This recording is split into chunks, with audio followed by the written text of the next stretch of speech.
This is continuing coverage of the case against Lori Vallow Daybell from the Hidden Killers podcast and True Crime Today. Be nice when Daybell is over, but there's gonna be more. Today we're diving into one of the most twisted family sagas in modern crime history. The case of Lori Vallow Daybell, the so-called Doomsday Mom.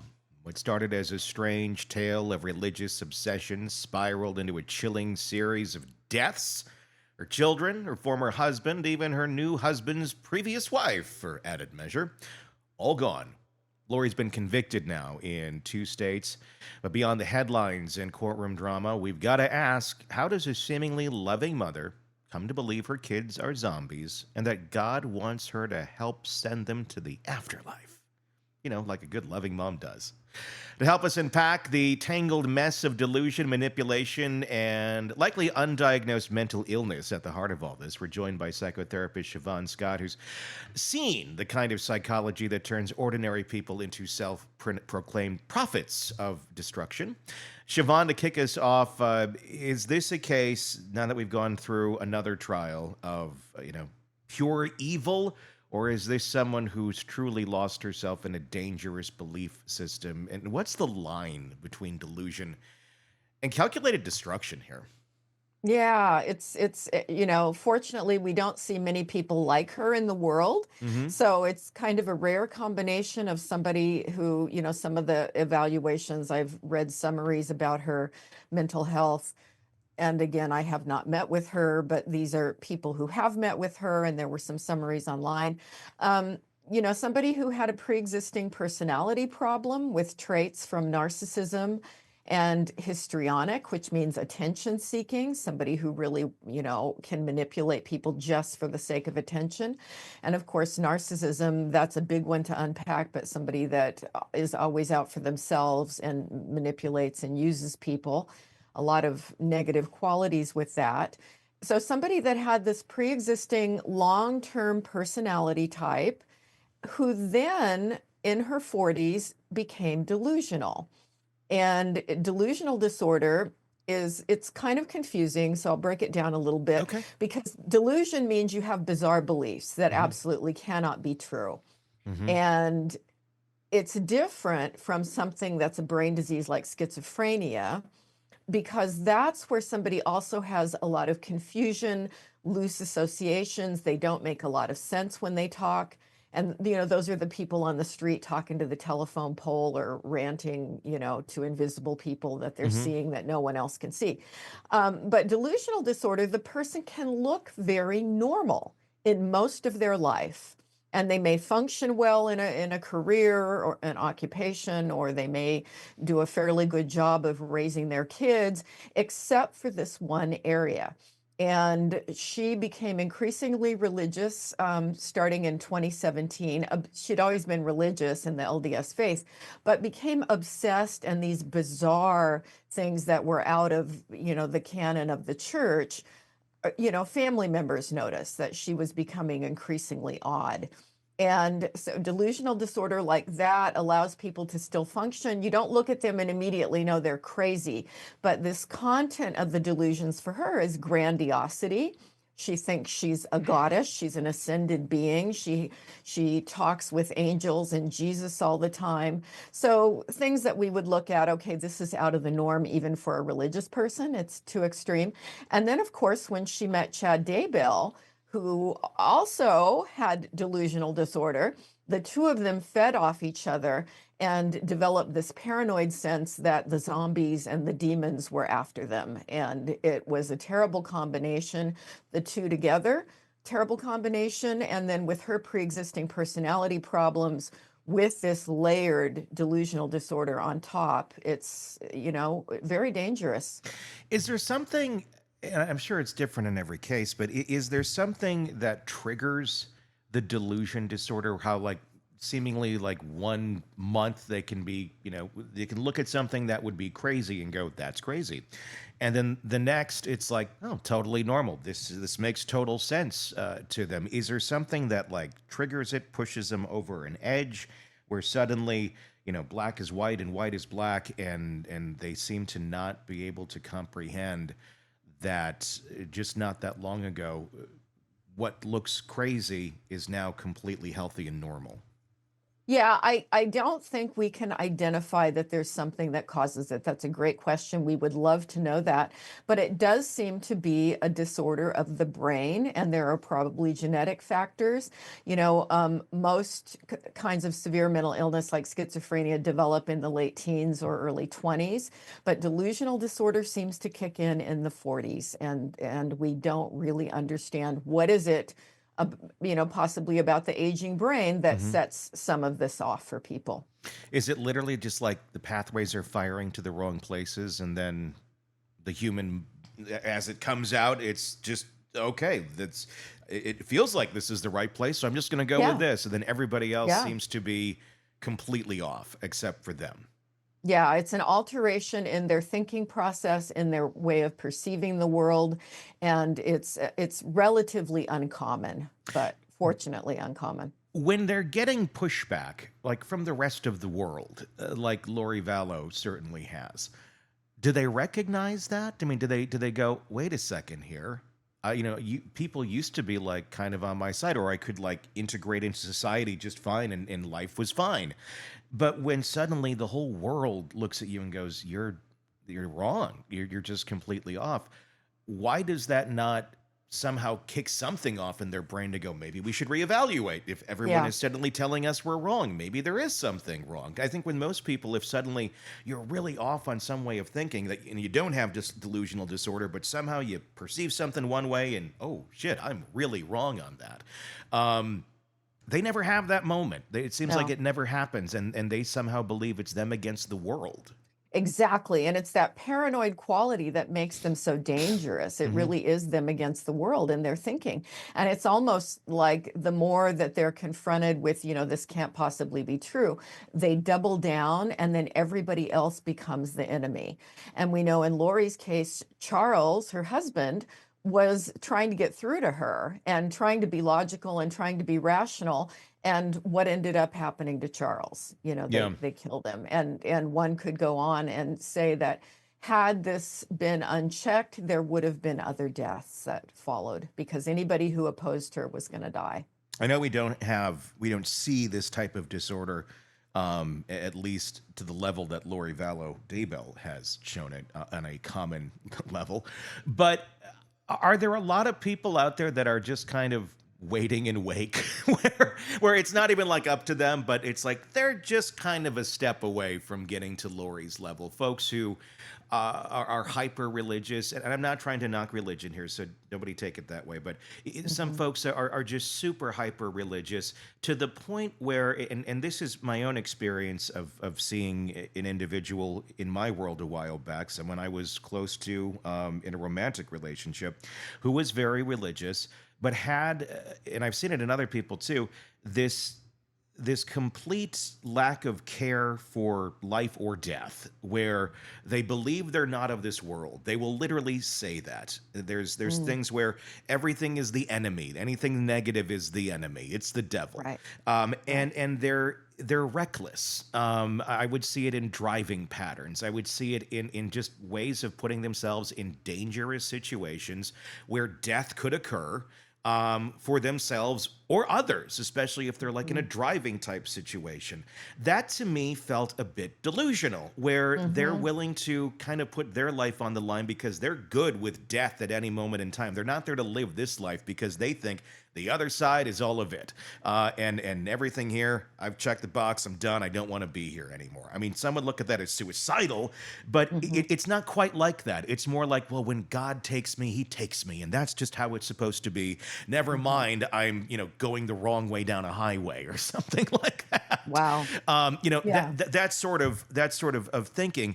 I mean, it's not complete delusion. It's not to the level of Daybell, but it's the religiosity in it that seems to allow them to go to such a length without regard for themselves or others, and be completely fine and happy the way that Lori Vallow has presented herself. Are there a lot of people out there like that, where like they could step over that line to Daybell territory pretty quick? We hope there's not a lot of people out there like that, but I hear you on, I think it's probably a continuum with religiosity, Mm-hmm. and a lot of people who are probably fairly well grounded in reality still believe that prayer helps in Mm-hmm. some way. Kind of difficult to prove that scientifically, but it's Yeah. a, harmless belief system. They're not out seeing the devil everywhere, Yeah. but you do see a continuum.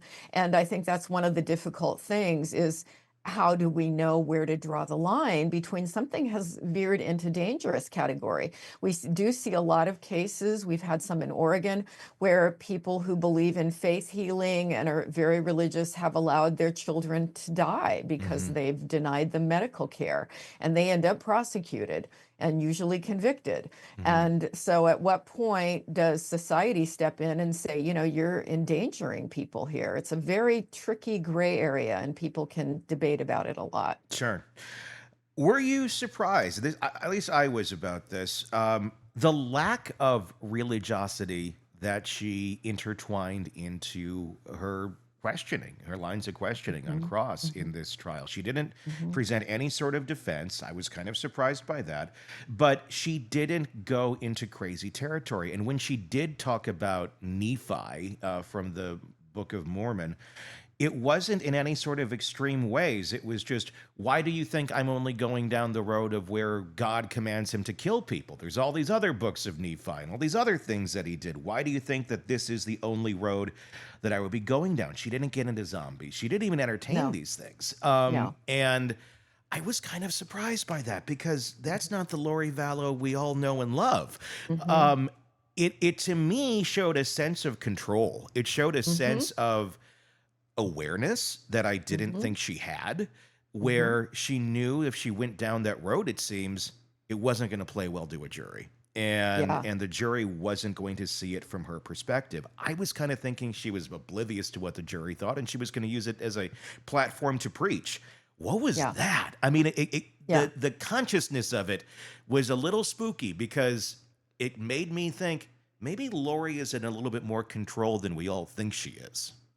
That's another interesting aspect of this, because people have gotten feedback when their ideas are considered nutty, and they know it's not going to serve them to share that, Hmm. with the general public. They do seem to have the ability to control it. And even if that's what's going in their head, they don't talk about it. But I was surprised as well that, she didn't veer off into that more during the trial. But, Yeah. I've mentioned this to you before, but when I was in undergrad school for psychology, I was volunteering on a mental health crisis line Hmm. and, take calls in the middle of the night from suicidal people or strange people who were disturbed. And there was a man in the local community who was a medical doctor Hmm. with a thriving practice. And he was a very good doctor. People liked him. He seemed normal, but he had a delusion. He had delusional disorder that the local Catholic hospital was euthanizing people. And he would call in the middle of the night when he was agitated and upset, and he would want us to take action in some way against the Catholic hospital.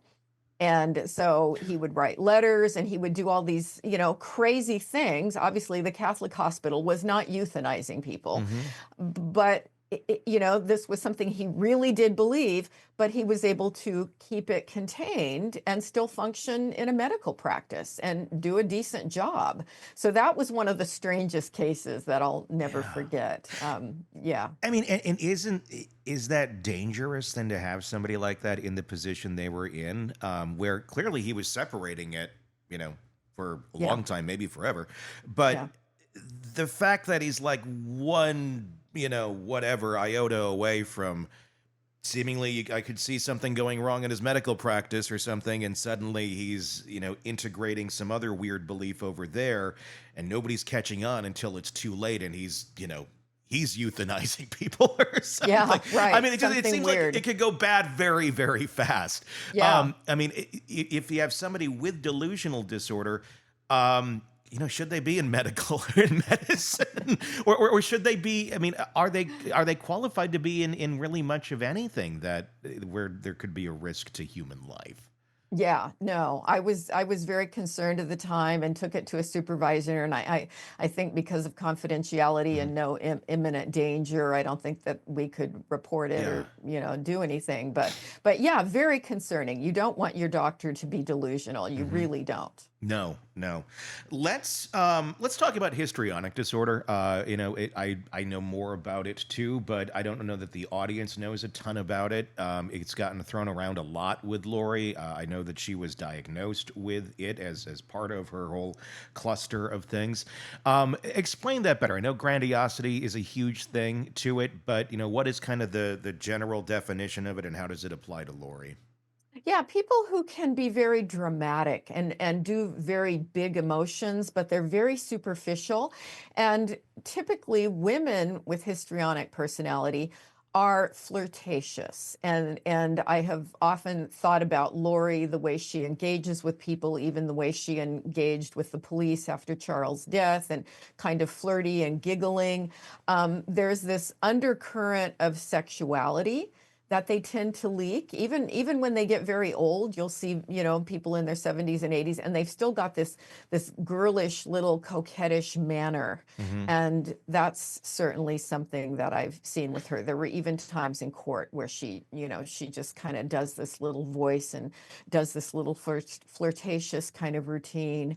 Hmm. But they can get a lot of attention because of the way that they put themselves out there in front of people. They enjoy the attention. Yeah. And then they get the feedback loop going where it's like, oh, this works. This works. Yeah. Yeah.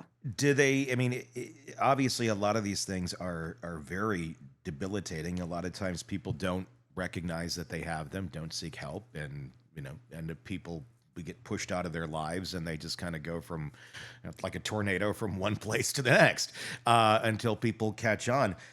For somebody like a Lori, I mean, obviously Lori's pretty extreme here, but anyone who sees some of these diagnoses that Lori has, and maybe they have someone in their life who has one of them or both, or God, I hope not, or all of it. But let's say you got some of them.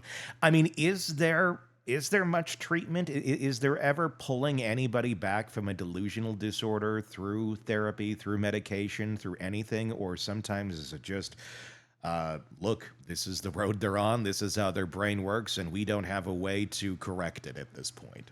Unfortunately, it's the latter. Yeah, we have not found really any medication that would significantly impact the delusional disorder. Unlike schizophrenia or other kinds of disorders where there's psychosis, medication can be very effective and just sort of knock the delusions and hallucinations Hmm. away. But with delusional disorder, that has not been proven to be true.